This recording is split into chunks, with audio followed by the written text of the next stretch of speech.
And jaran! Chicken ampalaya today con chorizo and chicken debone. Hello everyone! Samahan niyo ako. Tayo ay maggigisa ng ampalaya sa chicken.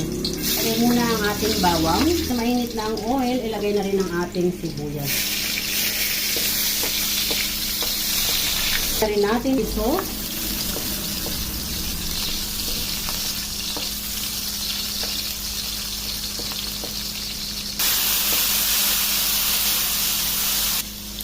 Ilagay naman natin ngayon ang debone chicken.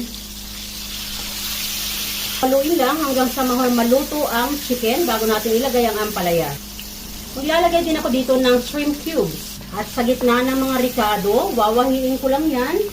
At diyan ko ikakrack yung ating egg. Natin ng konti yung ating egg.